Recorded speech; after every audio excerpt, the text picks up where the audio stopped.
네, 윤건영입니다. 한미 정상회담이 이슈가 되고 있는 것 같습니다. 한미 정상회담의 성과가 있느냐 없느냐라는 부분들인데요. 국민들의 눈이 대단히 정확하거든요. 그래서 여론조사를 보면 이번 한미 정상회담의 결과가 성과가 있었다라는 게 56.3%고 못했다라고 하는 게 31.5%인 것 같습니다. 이미 국민들께서는 이번 한미 정상회담의 성과가 어떤 건지를 정확하게 판단하고 계신다라고 생각을 하고요. 저는 크게 이번 한미 정상회담이 동맹의 질을 비약적으로 전환시켰다라고 생각합니다. 첫 번째는 평화 동맹이고, 두 번째는 백신 동맹이고, 세 번째는 경제 동맹이다라는 생각이 들어요. 그래서 그리고 아울러서 이제까지는 한미 동맹이 안보 이슈에 머물렀다면 앞서 여러 의원님들 말씀하셨듯이 공간적으로도 신남방으로도 확대되고 중미까지도 확대되는 게 두 번째 큰 성과이고요. 주체적으로도 마찬가지입니다. 이전까지는 우리가 일방적으로 시혜적으로 받는 거였다면 줄 거는 주고 받을 것은 받는 국가 대 국가로서의 정말 그런 모습들을 제대로 보여줬다라는 게 이번 한미 정상회담의 큰 성과라고 생각하고, 국민들이 이런 지점에서 제대로 평가를 하고 계신다라는 생각이 듭니다. 많은 분들께서 백신 관련해서 이야기를 하셔가지고 이야기 좀 드리면요. 우선 야당에서 말씀하셨던 스가 총리 1억 회부는 이미 일부 언론 보도를 통해서 가짜뉴스라는 게 드러났습니다. 스가 총리가 갔다 와서 당시에 제약 백신 회사하고 맺었던 건 5천 회분 정도였고요. 보다 더 중요한 건 당시에 일본보다 20일 정도 먼저 우리나라가 약 한 4천만 회분 정도로 계약을 했던 겁니다. 그렇기 때문에 이런 정확한 팩트를 좀 확인을 하고 있으면 좋겠다는 생각이 듭니다. 아울러서 백신 관련해서 말씀드리면, 백신은 크게 두 가지가 있겠죠. 하나는 백신을 단순히 지원하는 게 있을 겁니다. 그런데 지금 세계적인 상황을 보면 우리나라만큼 코로나 상황을 제대로 관리하는 나라가 없습니다. 블룸버그에서도 우리나라가 아주 최상위권으로 관리하고 있다는 거고요.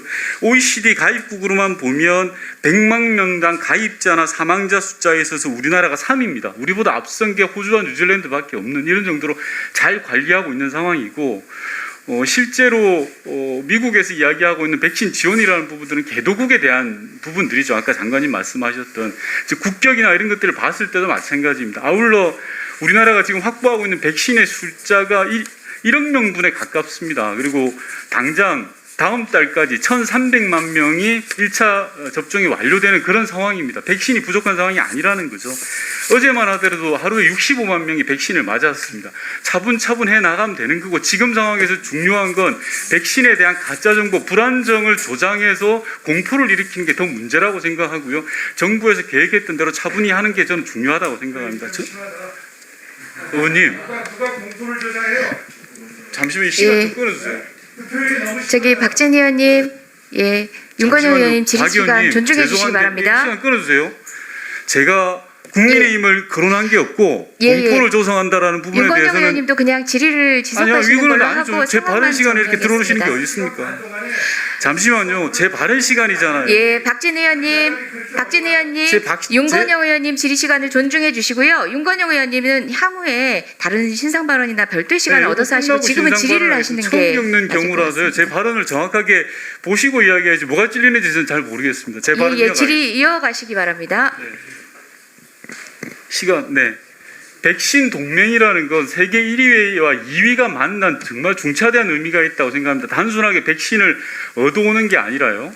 지원하는 게 아니라, 얻어온다는 표현은 좀 잘못됐습니다. 이렇습니다. 이웃이 어려우면 물고기를 직접 줄 것이냐, 아니면 물고기를 잡는 법을 같이 배워 나갈 것이냐라는 그런 큰 차이가 저는 있다고 생각합니다. 이번 백신 동맹은 일부 비유를 하자면 물고기 잡는 법을 서로 같이 공유한다라는 겁니다. 즉 세계 1위와 2위의 미국과 한국이 만나서요. 이런 부분들이 좀 잘 설명될 수 있도록 장관님께서는 좀 설명을 해주셨으면 좋겠고요. 앞서 말씀하셨는데 미사일 지침 폐기와 관련해서 말씀들이 많이 안 나오는 부분들이 있는 것 같습니다. 미사일 지침 해제는 진보와 보수를 떠나서 42년 동안 대한민국 정부가 노력했던 사안들인데 이번에야말로 결실을 맺었습니다. 단순하게 미사일 주권으로만 볼 문제는 아니라고 생각합니다. 우주 산업 개발에 나가는 데 있어서 큰 걸림돌이었던 부분들이 이번에 제대로 저는 넘어섰다고 생각을 하고요. 이게 위성 발사라든지 한국형 GPS라든지 무인기 개발이라든지 여러 가지로 확장되는 부분이 있습니다. 따라서 이 부분에 대해서도 정부는 좀 적극적인 설명들 그리고 홍보가 필요하다라는 생각이 듭니다. 그래서 장관님께 이 미사일 지침 폐지와 관련해서 우주산업 발전으로 가는 부분들에 대해서 좀 더 보강해서 말씀해 주시길 바랍니다. 이상입니다. 네, 우선 백신 분야에 대한 윤 의원님 지적에 저희가 충분히 공감을 합니다.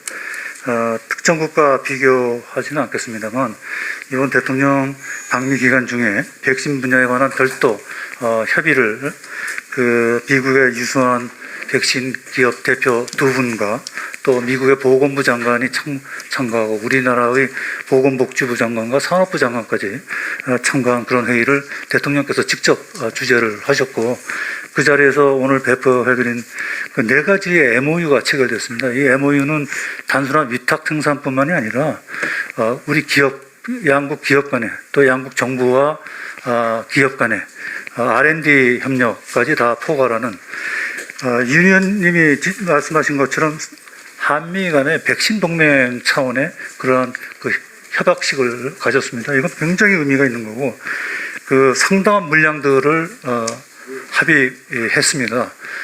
그 물량들은 전체를 합치면 저희가 여기서 제가 소관 사항이 아니기 때문에 직접 발표는 안 하겠습니다만 모더나라든지 노바백스가 국내에 위탁 생산하기로 결정했고 그중에 상당 물량을 이미 계약을 했고 또 계약한 물량 중에서 상당 부분은 가급적 조기에 국내에서 생산되는 것을 우리 국내에 조기에 공급하는 그런 거를 합의를 했습니다. 특히 백신과 관련해서는 우리나라도 이 백신에 대한 공평한 접근을 보장하기 위한 특히 개도국을 위한 협력에 적극적으로 동참하기로 했습니다. 그래서 아직 저희가 정확한 그 지원 내역을 검토하고 있습니다만 조만간 우리 정부가 글로벌 차원에서의 백신 공급 노력에 동참하는 그 발표를 하게 될 것으로 기대를 하고 있습니다. 네, 윤건영 의원님 수고하셨습니다.